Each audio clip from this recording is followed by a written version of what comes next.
മറ്റൊരു പ്രധാനപ്പെട്ട വാർത്ത, മുന്നണിയിലെ സമ്മർദ്ദത്തിന് വഴങ്ങാതെ മുഖ്യമന്ത്രി ADGP അജിത് കുമാറിനെ സംരക്ഷിക്കുന്നതിൽ ഘടകകക്ഷികൾക്കിടയിൽ എതിർപ്പ് ശക്തമാണെന്നുള്ള വിവരങ്ങൾ പുറത്തുവരുന്നുണ്ട്. അജിത് കുമാറിനെ മാറ്റാത്തതിൽ വലിയ ധാർമ്മിക പ്രശ്നമുണ്ടെന്നാണ് ഇപ്പോൾ CPI അടക്കമുള്ള പാർട്ടികളുടെ നിലപാട്. ക്രമസമാധാന ചുമതലയുള്ള ADGP സ്ഥാനത്ത് നിന്ന് അജിത് കുമാറിനെ മാറ്റാൻ എന്തിന് കാക്കണമെന്നാണ് ചോദ്യമുയരുന്നത്. സംരക്ഷണം അധികം തുടർന്നാൽ കൂടുതൽ പ്രതികരണങ്ങൾ ഘടകകക്ഷികളുടെ ഭാഗത്തു നിന്നുണ്ടായേക്കുമെന്നുള്ള വിവരങ്ങൾ കൂടി പുറത്തുവരുന്നുണ്ട്. ഏറ്റവും പ്രധാനമായി RSS വിരുദ്ധ പോരാട്ടത്തിൽ ഇടതുപക്ഷത്തിന്റെ പ്രതിബദ്ധതയെക്കുറിച്ച് ആവർത്തിച്ചു പറയുന്ന മുഖ്യമന്ത്രിയാണ് ഒരു വശത്തുള്ളത്. ഒപ്പം ഇടതുമുന്നണിയുടെ മുദ്രാവാക്യം പോലും ഇപ്പോൾ പ്രതിസന്ധിയിലാകുന്ന തരത്തിലേക്ക് കാര്യങ്ങൾ പോകുന്നു. പക്ഷേ ഇപ്പോഴും സംരക്ഷിച്ചു നിർത്തുകയാണ് മുഖ്യമന്ത്രി അജിത് കുമാറിനെ. എന്താണ് ഘടകകക്ഷികളുടെ നിലപാട്?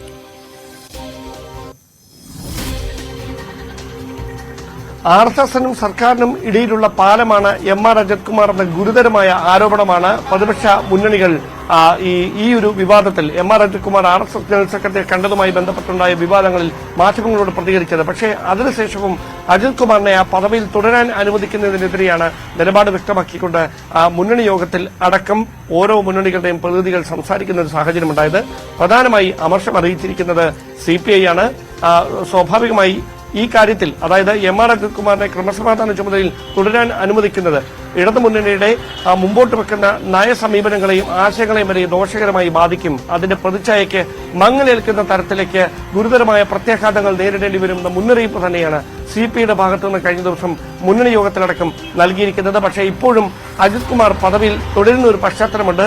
അതുകൊണ്ട് തന്നെയാണ് കടുത്ത അമർഷവുമായി വലിയ വിമർശനവുമായി മുന്നണിയിലെ മറ്റ് ഘടകകക്ഷികൾ കൂടി രംഗത്തെത്തുന്ന പശ്ചാത്തലമുള്ളത്. തുടർന്നും അജിത് കുമാറിനെ സംരക്ഷിച്ചുകൊണ്ട് മുമ്പോട്ട് പോകാനുള്ള ഒരു തീരുമാനമാണ് ആഭ്യന്തര വകുപ്പിന്റെ ഭാഗത്തു നിന്ന് ഉണ്ടാകുന്നതെങ്കിൽ സ്വാഭാവികമായി അവിടെ കൃത്യമായ പ്രതികരണങ്ങൾ ഇനി ഉണ്ടാകും. ഒരുപക്ഷെ മുന്നണിയുടെ കെട്ടുറപ്പിനെ ദോഷകരമായി ബാധിക്കേണ്ട എന്ന ഒരു വിചാരത്താൽ ആയിരിക്കാം പരസ്യ പ്രതികരണങ്ങൾക്ക് പല നേതാക്കളും തയ്യാറാകാതെ. നമുക്കറിയാം, RSS ഉന്നതരെ ഊഴം വെച്ച് കാണുന്നയാളെന്നാണ് CPI സംസ്ഥാന സെക്രട്ടറി ബിനോയ് വിശ്വം അടക്കം ADGP കഴിഞ്ഞ ദിവസം പരോക്ഷമായി വിമർശിച്ചത്. ഏറ്റവും പ്രധാനമായി ഇനിയും ഇത്തരത്തിൽ സംരക്ഷിച്ചു നിർത്തൽ തുടരുകയാണെങ്കിൽ വലിയ പ്രതികരണങ്ങൾ ഉണ്ടാകുമെന്ന് പറയുമ്പോൾ മുന്നണിക്കുള്ളിൽ ഒരു പൊട്ടിത്തെറിയിലേക്ക് അത് കൊണ്ടെത്തിക്കുമെന്ന് നമ്മൾ വിലയിരുത്തണമോ ഡാൻ? പൊട്ടിത്തെറിയിൽ നിന്ന് നമ്മൾ അങ്ങനെ വ്യാഖ്യാനിക്കേണ്ട സമയമായിട്ടുണ്ടെന്ന് തോന്നുന്നില്ല. സ്വാഭാവികമായി മുന്നണിയാകുമ്പോൾ അഭിപ്രായങ്ങൾ പലതുണ്ടാകും. അവിടെ അഭിപ്രായ സമന്വയത്തിലൂടെയാകും തീരുമാനങ്ങളിലേക്ക് എത്തുക. പക്ഷേ ഈ ഒരു വിഷയത്തിലെടുക്കുന്ന തീരുമാനം വിമർശന വിധേയമാകുന്നു. അതാണ് നമ്മൾ കൃത്യമായി പറയേണ്ടത്. അതായത് LDFിലെ പ്രധാനപ്പെട്ട മുന്നണിയായ CPM ഇവിടെ കൃത്യമായി MR അജിത് കുമാറെ സംരക്ഷിക്കുന്ന തരത്തിലുള്ള ഒരു നിലപാടാണ് എടുക്കുന്നതെങ്കിൽ അത് ചോദ്യം ചെയ്യപ്പെടുന്ന സാഹചര്യമുണ്ട്. അവിടെ നമ്മൾ ചേർത്ത് വായിക്കേണ്ട ചില കാര്യങ്ങൾ കൂടിയുണ്ട്.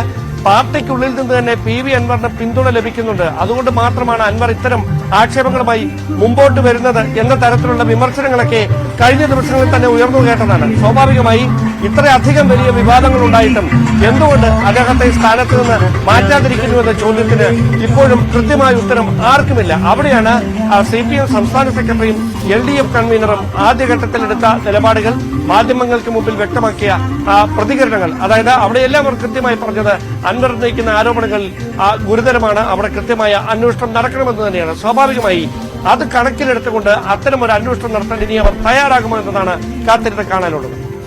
ശരി, അതാണ്